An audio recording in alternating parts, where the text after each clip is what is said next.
ಏನೇ ಹೇಳಿ ನಮ್ಮ ಹುಡುಗರಿಗೆ ಇಂಥ ಸೌಂಡ್ ಮುಂದೆ ಬೇರೆ ಸೌಂಡ್ ಯಾವುದೋ ಲೈಕ್ ಆಗಲ್ಲ. ಈ ಗಾಡಿ ಓಡಿಸ್ಬೇಕಾದ್ರೆ ನಿಮ್ಗೊಂದು ಕಾನ್ಫಿಡೆನ್ಸ್ ಬರುತ್ತೆ. ನಾನು ಈ ಬೈಕ್ ತೊಗೊಂಡಿದ್ದಕ್ಕೆ ನನಗೆ ಯಾವುದೇ ರಿಗ್ರೆಟ್ ಇಲ್ಲ.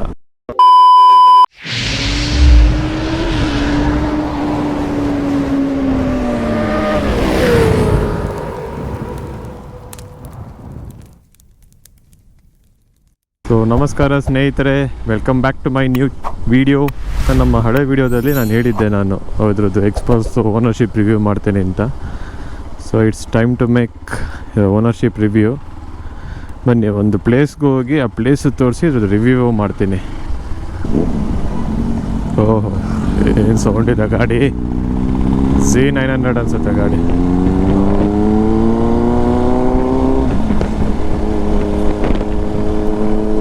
ಸೌಂಡ್ ಹೆಂಗೆ ಕೇಳಿಸ್ತಿದೆ ಅಂದರೆ ಅಬ್ಬಬ್ಬಬ್ಬ.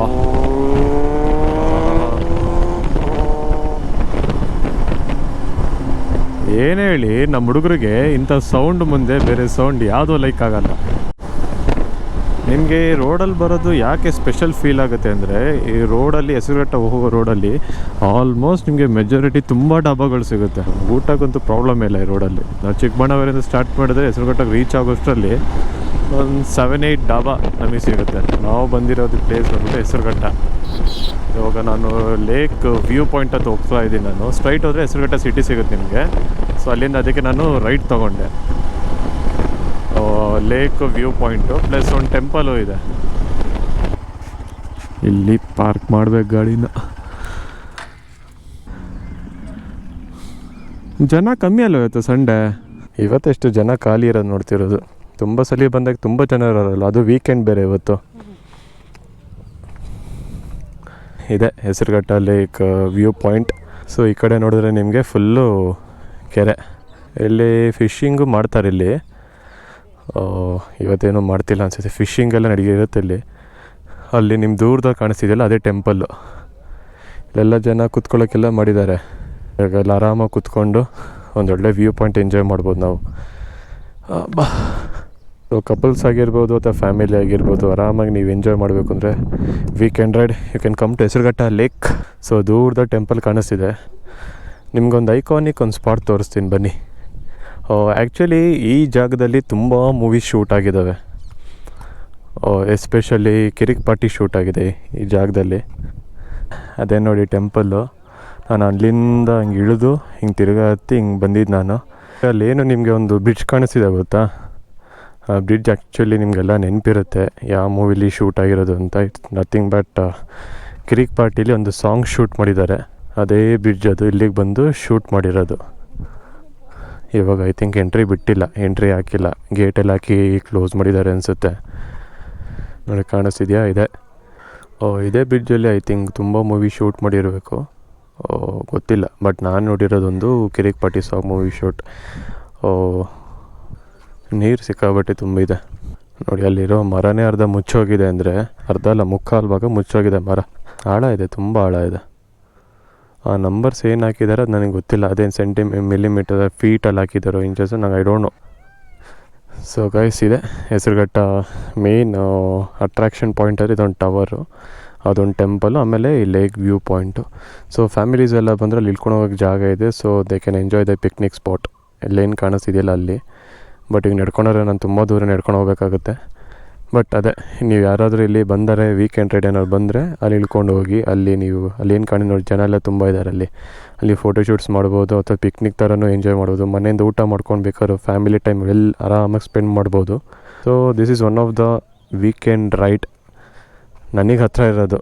ಆ್ಯಕ್ಚುಲಿ ತುಂಬ ಇದೆ, ಬಟ್ ನನಗೆ ಹತ್ತಿರ ಇರೋದು ಅಂದರೆ ಒಂದು ವೀಕೆಂಡ್ ರೈಡ್ ಅಂದರೆ ಇದು ಹೆಸರುಘಟ್ಟ ಲೇಕ್ ಪಾಯಿಂಟ್. ಸೊ ಬನ್ನಿ, ಆರಾಮಾಗಿ ನೀವು ಫ್ರೆಂಡ್ಸ್ ಜೊತೆ ಬರ್ಬೋದು, ಫ್ಯಾಮಿಲಿ ಜೊತೆ ಬರ್ಬೋದು, ಒಳ್ಳೆ ಟೈಮ್ ಸ್ಪೆಂಡ್ ಮಾಡ್ಬೋದು, ಒಂದು ವಾಕು ಮಾಡ್ಬೋದು. ಆ್ಯಕ್ಚುಲಿ ಗಾಡಿ ಇಲ್ಲಿವರೆಗೂ ಬರುತ್ತೆ, ಅಲ್ಲಿ ಗಾಡಿಗಳು ಕಾಣಿಸ್ತಿದೆ ಅಲ್ಲಿವರೆಗೂ ಬರುತ್ತೆ. ಬಟ್ ನನ್ನ ಗಾಡಿನ ಅಲ್ಲೇ ಪಾರ್ಕ್ ಮಾಡಿ ಅಲ್ಲಿಂದ ವಾಕ್ ಮಾಡ್ಕೊಂಬಂದೆ, ನಿಮ್ಮನ್ನು ತೋರಿಸೋಣ ಇದೆಲ್ಲ ಅಂತ ತೋರಿಸೋಣ ಅಂತ. ನೀವು ಬರೋ ಡೈರೆಕ್ಟಾಗಿ ಗಾಡಿ ಇಲ್ಲಿವರೆಗೂ ಬಂದುಬಿಟ್ಟು ಬೇಕಾದ್ರೆ ಇಲ್ಲಿಂದನೇ ಹತ್ಕೊಂಡು ನಡ್ಕೊಂಡು ಹೋಗ್ಬೋದು. ಟೆಂಪಲ್ ಹತ್ರನೂ ಪಾರ್ಕಿಂಗ್ ಇದೆ, ಸ್ಟಾರ್ಟಿಂಗು ಪಾರ್ಕಿಂಗ್ ಇದೆ. ಸೊ ನಿಮಗೆ 3 ಕಡೆ ಪಾರ್ಕಿಂಗ್ ಪಾಯಿಂಟ್ ಸಿಗುತ್ತೆ. ನಿಮ್ಮ ಕನ್ವೀನಿಯೆಂಟು. ನೀವು ಬರೀ ಟೆಂಪಲ್ಗೆ ಹೋಗ್ತೀರಾ ಅಂದರೆ ಅಲ್ಲಿ ಪಾರ್ಕ್ ಮಾಡ್ಬೋದು. ಸೊ ಇಲ್ಲಿವರೆಗೂ ಬರ್ಬೋದು, ನೀವು ಇಲ್ಲಿಗೂ ಬರ್ಬೋದು ಗಾಡೀಲಿ. ಇಲ್ಲಿ ಪಾರ್ಕ್ ಮಾಡಿ ಸೊ ಇಲ್ಲೂ ವಾಕ್ ಮಾಡ್ಬೋದು, ಅಲ್ಲೂ ಪಾರ್ಕ್ ಮಾಡ್ಬೋದು ನೀವು. So it's depend upon your convenient. So it's a beautiful place. So you can visit here. ದಯವಿಟ್ಟು ಇಲ್ಲಿ ಬಂದು ಪ್ಲಾಸ್ಟಿಕ್ ನೋಡಿ ಎಷ್ಟೊಂದು ಜನ ಪ್ಲಾಸ್ಟಿಕ್ ಬಾಟಲ್ಸ್ ಎಲ್ಲ ಎಸ್ತಿದ್ದಾರೆ, ಇದೆಲ್ಲ ಮಾಡೋಕ್ಕೆ ಹೋಗಬೇಡಿ, ಓಕೆನಾ. ಸೊ ಬನ್ನಿ, ಎಂಜಾಯ್ ಮಾಡಿ, ಗಲೀಜು ಮಾಡೋಕ್ಕೆ ಹೋಗಬೇಡಿ. ಸೊ ತುಂಬ ಟೂರಿಸ್ಟ್ ಪ್ಲೇಸೆಲ್ಲ ತುಂಬ ಜನ ಗಲೀಜು ಮಾಡ್ತಾರೆ, ಸೊ ಗಲೀಜು ಮಾಡೋಕ್ಕೆ ಹೋಗಬೇಡಿ ಅಷ್ಟೇ ನಾನು ಹೇಳೋದು. ಸೊ ಗಾಡಿ ನಾನೇನು ಪಾರ್ಕ್ ಮಾಡಿದ್ನಲ್ಲ ಅಲ್ಲಿಂದ ಓಡಿಸ್ಕೊಂಡು ನೀವು ಇಲ್ಲಿವರೆಗೂ ಬರ್ಬೋದು. ನನ್ನ ಎಕ್ಸ್ಪಲ್ಸ್ ಪ್ರೋ ಗಾಡಿ ತೊಗೊಂಡು 2 months ಆಯಿತು. ಆ್ಯಕ್ಚುಲಿ ನಾನು ಓನರ್ಶಿಪ್ ರಿವ್ಯೂ ಮಾಡಬೇಕಿತ್ತು, ಬಟ್ ಟೈಮ್ ಸಾಕಾಗಿರಲಿಲ್ಲ. ಸೊ ಇವತ್ತು ನಾನು ಫ್ರೀ ಮಾಡಿಕೊಂಡು, ಸೊ ಇವಾಗ ಇದ್ರದ್ದು ಓಡಿರೋದು 1984 ಇದೆ ನನ್ನ ಗಾಡಿ ಎಕ್ಸ್ಪಲ್ಸ್ ಪ್ರೋ. ಇದ್ರದ್ದು ಆನ್ ರೋಡ್ ಬಂದು ನಿಮಗೆ ನನ್ನ 2,14,000 rupees ಆಯಿತು ಆನ್ ರೋಡು. ಪರ್ಟಿಕ್ಯುಲರಾಗಿ ನಾನು ಈ ಗಾಡಿ ಏನಕ್ಕೆ ನಾನು ಚೂಸ್ ಮಾಡಿದ್ದು ಇನ್ಸ್ಟೆಡ್ ಆಫ್ ಎಕ್ಸ್ಪಲ್ಸ್ 210, ನಾನು ಏನಕ್ಕೆ ಪ್ರೋ ಚೂಸ್ ಮಾಡಿದೆ ಅಂದರೆ ಇದರದ್ದು ಸೀಟ್ ಹೈಟ್ ಆಗಿರಲಿ, ಸಸ್ಪೆನ್ಷನ್ಸ್ ಆಗಿರಲಿ ಅಥವಾ ರೇರ್ ಸಸ್ಪೆನ್ಷನ್ಸ್ ಆಗಿರಲಿ, ಡಿಸೈನ್ ಲುಕ್ ಆಗಿರಲಿ ಅಥವಾ ಕಲರ್ ಆಗಿರಲಿ, ಎಲ್ಲದೂ ನನಗಿಷ್ಟ ಆಯಿತು.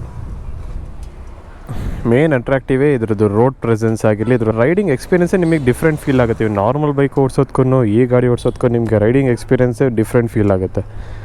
ಹತ್ತತ್ರ 1985 kilometers ಡ್ರಿವನ್ ಆಗಿದೆ 2 monthsಲ್ಲೇ. ಹತ್ತತ್ರ 2,000 kilometer ಓಡಿಸಿದ್ದೀನಿ ನಾನು 2 ತಿಂಗಳಲ್ಲಿ. ಇದ್ರದ್ದು ಸೀಟ್ ಹೈಟ್ ಬಂದ್ಬಿಟ್ಟು ನಿಮಗೆ 890ಇಂದ 900 mm ಬರುತ್ತೆ. ನಾರ್ಮಲಾಗಿ ಬೇರೆ ಬೈಕ್ಸಿಗೆ ಬರುತ್ತೆಲ್ಲೋ ಗೊತ್ತಿಲ್ಲ, ಬಟ್ ನಾನು ನೋಡಿರೋ ಬೈಕಲ್ಲಿ it's a huge seat height ಅಂತಲೇ ಹೇಳ್ಬೋದು. ಇದರದ್ದು ಗ್ರೌಂಡ್ ಕ್ಲಿಯರೆನ್ಸ್ ಬಂದ್ಬಿಟ್ಟು ನಿಮಗೆ 270 mm ಬರುತ್ತೆ ಇದ್ರ ಗ್ರೌಂಡ್ ಕ್ಲಿಯರೆನ್ಸು. ಇದ್ರದ್ದು ಎಕ್ಸಾಸ್ಟ್ ಸೌಂಡ್ ಕೇಳಿಸ್ತೀನಿ ಬನ್ನಿ. ಸೊ ಕ್ವಿಲ್ ಸ್ವಿಚ್ ಕೊಟ್ಟಿದ್ದಾನೆ.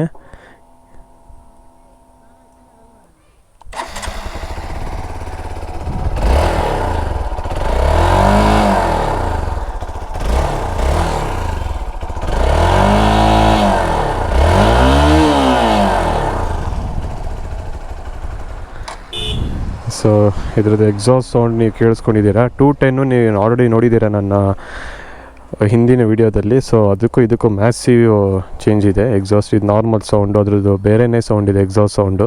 ಸೊ ಇದ್ರದ್ದು ಹಾರ್ಸ್ ಪವರ್ ಬಂದ್ಬಿಟ್ಟು ನಿಮಗೆ 18.9 bhp ಬರುತ್ತೆ ಆ್ಯಂಡ್ 17.35 Nm ಟಾರ್ಕ್ ಬರುತ್ತೆ ಇದ್ರದ್ದು.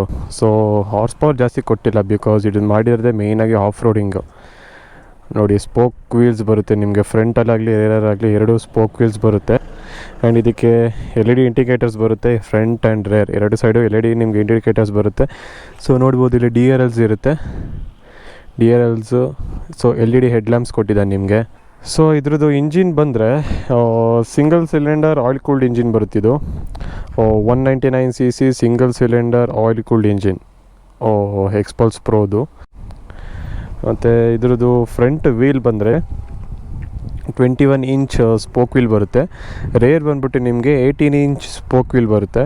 ಆ್ಯಂಡ್ ಇದ್ರದ್ದು ಇದು ಬಂದ್ಬಿಟ್ಟು ನಿಮಗೆ ಸಿಂಗಲ್ ಚಾನಲ್ ABS. ಬರೀ ಮುಂದೆ ಮಾತ್ರ ABS ಕೊಟ್ಟಿದ್ದಾನೆ, ಹಿಂದೆ ಕೊಟ್ಟಿಲ್ಲ ABS. But dual disc single channel ABS ಬರುತ್ತೆ ಇದಕ್ಕೆ, ಈ ಗಾಡಿಗೆ. ಆ್ಯಂಡ್ ಕೊನೆಯದಾಗಿ ಇದ್ರದ್ದು ಫ್ಯೂಲ್ ಕೆಪಾಸಿಟಿ ಬಂದ್ಬಿಟ್ಟು ನಿಮಗೆ 13 ಲೀಟ್ರ್ ಬರುತ್ತೆ. ನಾನು ಎಕ್ಸ್ಪೀರಿಯೆನ್ಸ್ ಮಾಡಿರೋ ಮೈಲೇಜ್ ಪ್ರಕಾರ ಇದು ನಿಮಗೆ ಸಿಟಿಲಿ 36-37 ಮೈಲೇಜ್ ಕೊಡುತ್ತೆ. ಡೆಡ್ ಟ್ರಾಫಿಕ್ ಇದ್ದು, ಏಕೆಂದರೆ ಫಸ್ಟ್ ಗೇರ್ ಸೆಕೆಂಡ್ ಗೇರಲ್ಲಿ ನೀವು ಮೂವ್ ಆನ್ ಆಗ್ತಿದ್ರೆ ಒಂದು 36-37. ನಾನು ಇನ್ನೂ ಹೈವೇ ಟೆಸ್ಟ್ ಮಾಡಿಲ್ಲ. ಐ ಥಿಂಕ್ ಹೈವೇ ನನಗೆ ಅರೌಂಡ್ 40+ ಕೊಡ್ಬೋದು. ಕರ್ವ್ ವೆಯ್ಟ್, ಇದು ಗಾಡಿ ವೆಯ್ಟ್ ಬಂದು ನಿಮಗೆ 161 kg ಬರುತ್ತೆ, 161 kg ಬರುತ್ತೆ ಇದ್ರದ್ದು ಕರ್ವ್ ವೆಯ್ಟು. ಆ್ಯಂಡ್ ಇದರದ್ದು ಮ್ಯಾನ್ಯುವಲ್ ಟ್ರಾನ್ಸ್ಮಿಷನ್ ಗೇರ್ಸ್ ಬಂದ್ಬಿಟ್ಟು 5 speed manual transmission gear box ಬರುತ್ತೆ. ಎಕ್ಸ್ಪೆಲ್ 210 ಇವಾಗ 6 ಸ್ಪೀಡ್ ಮಾಡಿದ್ದಾನೆ. 2ಕ್ಕೂ ಟ್ಯೂಬ್ ಟೈರ್ ಬರುತ್ತೆ, ಟ್ಯೂಬ್ಲೆಸ್ ಬರಲ್ಲ, 2ಕ್ಕೂ tube tyre, because spoke wheels ಇದೆಯಲ್ಲ ಅದಕ್ಕೆ. ಆದಷ್ಟು ಈ ಗಾಡಿ ಬಗ್ಗೆ ನಾನು ಹೇಳಿದ್ದೀನಿ, ಇದ್ರದ್ದು ಫೀಚರ್ಸ್ ಏನು ಅಂತ. ಓವರಾಲ್ ನನ್ನ ಎಕ್ಸ್ಪೀರಿಯೆನ್ಸ್ ಈ ಗಾಡೀಲಿ ಬಂದ್ಬಿಟ್ಟು ನನಗೆ ತುಂಬ ಇಷ್ಟ ಆಗಿದೆ.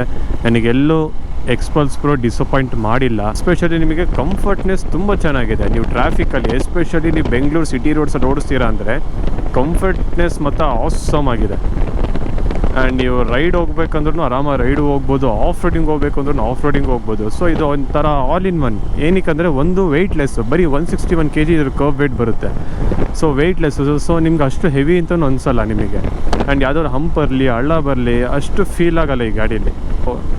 2,14,000 ಆನ್ ರೋಡ್ ಇದೆ ಬ್ಯಾಂಗ್ಳೂರಲ್ಲಿ.